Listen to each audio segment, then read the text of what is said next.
மாவட்ட கல்வி அலுவலர் திரு சே மாரிமுத்து அவர்களே, ஆசிரியரை வழங்கிய தந்தை அருள்பணி எம் ஜெபமாலை சுரேஷ் அவர்களே, வாழ்த்துரை வழங்கிய திருமதி எஸ் மல்லிகா அவர்களே, மேடையில் வீட்டிற்கும் சிறப்பு விருந்தினர்கள் சகோதரி ஆரோக்கிய செல்வி அவர்களே, திருமதி ராஜேஸ்வரி ராமதாஸ் அவர்களே, திருமதி கே மாரீஸ்வரி அவர்களே, திரு அருளானந்தம் அவர்களே, திரு மணி அவர்களே, நமது பள்ளியின் தாளாளர், தலைமை ஆசிரியர், என் மரியாதைக்குரிய ஆசிரியர் பெருமக்கள், குழந்தைகளின் எதிர்காலத்துக்கு உழைக்கும் பெற்றோர்களே மற்றும் என் அருமை மாணவ செல்வங்களே, அனைவருக்கும் என் இனிய மாலை வணக்கம். நமது புனித சூசையப்பர் மேல்நிலைப் பள்ளியின் 27ஆம் ஆண்டு சிறப்பு விழா, இந்த ஆண்டு விழாவில் சிறப்பு விருந்தினராக கலந்து கொள்வதில் நான் பெரும் மகிழ்ச்சியும் பெருமையும் அடைகின்றேன். இந்த மதிப்புமிக்க வாய்ப்பை எனக்கு வழங்கிய பள்ளி நிர்வாகத்திற்கு என் இதயபூர்வமான நன்றிகளை தெரிவித்துக் கொள்கின்றேன். இன்று நான் இந்த மேடையில் நிற்க காரணமாக இருந்த என் குடும்பத்தினருக்கு, குறிப்பாக என் தந்தை திரு சாவி கௌரி பாலச்சந்திரன், என் தாய் திருமதி முத்துமீனாள் மற்றும் என் குடும்ப உறுப்பினர்கள் அனைவருக்கும் என் நன்றிகளை தெரிவித்துக் கொள்கின்றேன். நான் இங்க என்னோட பயின்ற எனது பள்ளி தோழர்களின் பிரதிநிதியாக தான் நான் வந்திருக்கேன்.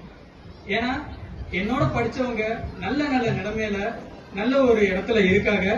எல்லாரோடைய கருத்துக்களை பிரதிபலிக்கும் மேடையாக இதை நான் பயன்படுத்திக் கொள்ள விரும்புகிறேன். எப்படி ஆரம்பிக்கிறேன்னு தெரியல. ஏன்னா இந்த பள்ளி எனக்கு நிறைய விஷயங்களை கற்றுக் கொடுத்திருக்கு. முக்கியமா அதை நான் பாயிண்ட் அவுட் பண்ணி ஆகணும்.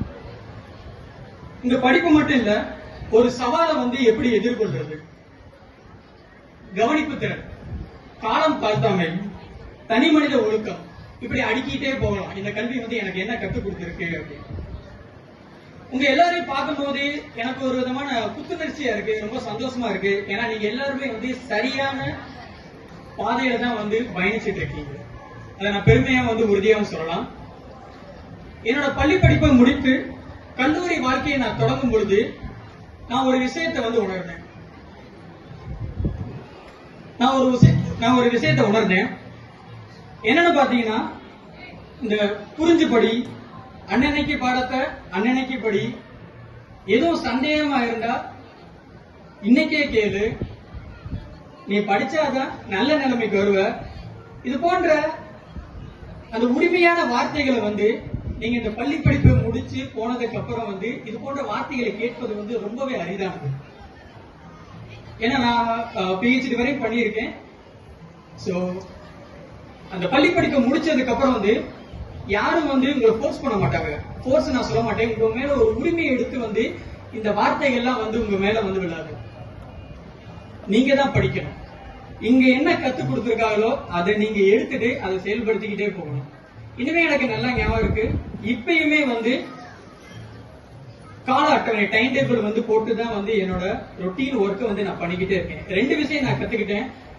ஒன்னு, பெட்சி மிஸ்ஸும் ஜஸ்டின் மிஸ்ஸும் எப்பவுமே சொல்லுவாங்க, டைம் டேபிள் போடு வீட்டுல, அதை ஃபாலோ பண்ணு, அதுவே போதும். அதே மாதிரி என்னோட ரிசர்ச் சூப்பர்வைசர் அவங்க எப்பவுமே சொல்லுவாங்க, ஒரு நாளைக்கு எத்தனை டாஸ்க் நீ கம்ப்ளீட் பண்ற, அது ரொம்ப முக்கியம், அதனால போக்கஸ் பண்ணு.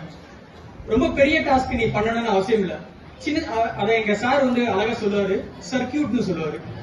சின்ன சின்ன சர்க்கியூட் பண்ண, சின்ன சின்ன சர்க்கியூட். ஒரு நாளைக்கு நான் இங்க இருந்து அந்த இடத்துக்கு போனேன், அந்த வேலையை முடிச்சேன், அதுக்கப்புறம் திருப்பி வந்தேன். இந்த மாதிரி நீ ஒவ்வொன்றா முடி. இது ஒரு உந்துதல் உனக்கு கொடுக்கும். இந்த உந்துதல்னால நீ ஒரு பெரிய வேலையை ரொம்ப அழகாவே செஞ்சு முடிப்ப. சோ இது 2 என் வாழ்க்கையில ரொம்ப கை கொடுத்துச்சு. சோ இது போன்ற அந்த உரிமையான வார்த்தைகளை நம்மளுக்கு கொடுத்த அந்த ஆசிரியர்களை இந்த மேடையில நினைவு கூறணும்னு நான் நினைக்கிறேன். எனது பள்ளி கணக்கை எனது பெயர் எழுத கற்றுக் கொடுத்த எனது 1ஆம் வகுப்பு ஆசிரியர் திருமதி சகாயமேரி அவர்களுக்கு இந்த தருணத்தில் நன்றியை தெரிவித்துக் கொள்கிறேன். நீங்க எல்லாரும் இப்ப பாக்குற மாதிரி நான் ரொம்ப சமத்தான பையெல்லாம் கிடையாது. சேட்டை ஓவரா பண்ணுவேன், ரொம்பவே அதிகமா பண்ணுவேன். முத்துலட்சுமி அக்கா, ராமலட்சுமி அக்கா அக்காட்டெல்லாம் கேட்டாலே நல்லாவே தெரியும். ரொம்பவே சேட்டை பண்ணுவேன். ஆனா ஒரு விஷயம் என்னன்னா, படிப்பேன். எவ்வளவு புரியுதோ அவ்வளவு மட்டும் படிப்பேன், புரிஞ்சு படிப்பேன். சோ அதனாலதான் என்னமோ என்னை கைவிடாம என்னை ஒரு மாணவனா மட்டும் பார்க்காம என் மேல ஒரு நம்பிக்கை வச்சு என்னை செதுக்கினாங்க. சோ அதுல முக்கிய பங்குன்னு பாத்தீங்கன்னா Mary miss, Betsy miss, Justin miss, தமிழம்மா, எங்க அம்மா ஜூலி அம்மா, அழகு மீனார் மிஸ், இவங்க எல்லாருக்குமே வந்து என்னுடைய மனமார்ந்த நன்றிகளை தெரிவித்துக் கொள்கின்றேன். சோ என் அருமை மாணவ செல்வங்களே, என்னுடைய இந்த 15 வருட ஆராய்ச்சி பணியில் நான் கற்றுக்கொண்டது 3 விஷயம்தான். 1, தோல்வியை கண்டு துவண்டு விடாதீர்கள். எந்த ஒரு விஷயத்தையும் விரும்பி ஆர்வத்தோட படிங்க. சவால்களை ஏற்றுக்கொள்ளுங்கள், தயக்கம் காட்டாதீர்கள். இப்ப எல்லாருக்குமே கேம்ஸ் ரொம்ப பிடிக்கும் நினைக்கிறேன். இந்த விஷயத்த முதல்ல ஆரம்பிச்சிருக்கேன் நான் நினைக்கிறேன். சோ பப்ஜிலாம் ரொம்ப ஓல்டு ஃபேஷன் ஆயிடுச்சு, right? So free fire, call of duty, இந்த மாதிரி நிறைய கேம் விளையாடுவீங்கன்னு நினைக்கிறேன், கரெக்டா? சோ இந்த கேம் எல்லாம் நீங்க வந்து ஒரு லெவல்ல வந்து நீங்க தோத்துட்டீங்கன்னா அதுக்கப்புறம் அந்த கேம் விளையாடுவீங்களா? ஐயோ நான் தோத்துட்டேன் அப்படின்னு சொல்லிட்டு அப்படியே விட்டுருவீங்களா? அம்மா இந்தாங்கம்மா இந்த போனை நீங்களே வச்சுக்கீங்க, இந்த கேம் எனக்கு ஒத்தே வராது அப்படின்னு சொல்லி கையில கொடுத்து அமைதியா உட்காந்துருவீங்களா? நடக்கவே நடக்காது. சோ முதல்ல நீங்க என்ன பண்ணீங்கன்னா, என்ன மிஸ்டேக் நீங்க பண்ணீங்கன்னு சொல்லிட்டு ஒரு அலசி ஆராய்ஞ்சிருவீங்க, கரெக்டா? என்ன பண்ணீங்க, அடுத்து நான் லெவல் 1ல இருந்து நான் லெவல் 2க்கு போகணும், அடுத்து லெவல் 3க்கு போகணும். உங்களுக்கு பிடிச்ச அந்த கேம்ல இருந்தே நான் ஆரம்பிக்கிறேன். தோல்வியை கண்டு பயப்படாதீர்கள். தோல்விகள் முடிவல்ல, அவை அடுத்த கட்டத்திற்கு செல்ல உங்களை வலிமையாக்கும். தோற்பதை கண்டு பயப்படாதீர்கள். அடுத்ததான் நான் ஒரு விஷயம் சொல்லணும். என்னோட ஆய்வுக்கூடத்திற்கு வந்து அருகில் இருந்த ஒரு அறிவிப்பு பலகையில வந்து 2 மேற்கோள்களை நான் பார்த்தேன். Scientist need more time to think. அதாவது அறிவியலாளர்கள் சிந்திக்க அதிக நேரம் தேவைப்படுகிறது. இரண்டாவது என்னன்னா, ஸ்டாப் திங்கிங் ஸ்டார்ட் டூயிங்.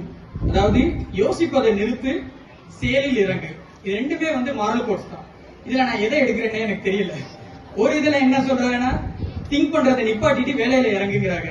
இன்னொரு இதுல என்ன சொல்றாங்கன்னா, சயின்டிஸ்ட் வந்து நிறைய திங்க் பண்ணும், அப்பதான் வந்து ஒரு அருமையான கண்டுபிடிப்புகள்லாம் வந்து தரமான கண்டுபிடிப்புகள் வரணும். சோ இதுல நான் எதை ஃபாலோ பண்றதுன்னு எனக்கு தெரியல. ஆனா இந்த மாதிரி ஒரு விஷயத்த வந்து நம்ம ஒரு சமநிலையோட வந்து அணுகணும். என்னோட கைண்ட் அட்வைஸ் என்னன்னா, நீங்க வந்து எந்த ஒரு விஷயத்தையும் வந்து ஆர்வமா அணுகுங்க. அது ரொம்ப உங்களுக்கு வந்து அற்புதமா இருக்கும். இந்த விஷயம் எனக்கு பிடிக்கும் அப்படின்னு சொல்லிட்டு களத்துல இறங்கி பண்ணுங்க. அது உங்களை அறியாமலே வந்து உங்களுக்கு தூக்கமே வராது.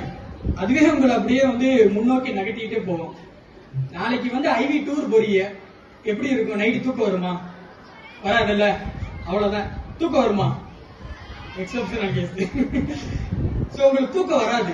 நாளைக்கு ஒரு ஸ்போர்ட்ஸ்ல வந்து நீங்க கலந்துக்க போறீங்க, அதை பத்தி மைண்ட் ஓடிக்கிட்டே வரும். ஏன்னா அது உங்களுக்கு விருப்பமான ஒன்று. சோ அதனே ஒரு விஷயத்தை நீங்க விருப்பப்பட்டு ரொம்ப ஆர்வத்தோட அணுகும் போது என்ன ஆகுதுன்னா, உங்களை அறியாமலே அந்த வேலையை வந்து துரிதமா நீங்க முடிச்சிருவீங்க. சோ இந்த விஷயத்தை வந்து நீங்க கத்துக்கீங்க. அடுத்து வந்து 3வது ரொம்ப முக்கியமான விஷயம், இருக்கிற இடம் தெரியாம இருந்துடணும் அப்படின்னு சொல்லுவாங்க. நீங்க கேள்விப்பட்டிருப்பீங்க. அப்படி மட்டும் பண்ணிடாதீங்க. கம்ஃபர்டபுள் ஜோன் சொல்லுவோம். அதாவது அந்த வட்டத்துல இருந்து வெளியில வாங்க. உங்க பள்ளியில நான் வந்து நம்மளுடைய பள்ளியிலே வந்து நான் நிறைய உதாரணம் சொல்றேன். சோ உங்களுக்கு வாய்ப்புகளை கிடைக்கும் போது கெட்டியா பயன்படுத்திக்கீங்க, ரிஸ்க் எடுங்க. அது ரொம்ப நல்லது, தப்பே இல்லை. நம்ம இதுல சொல்லணும், அதுதான் கெத்து. ரிஸ்க் எடுங்க. என்ன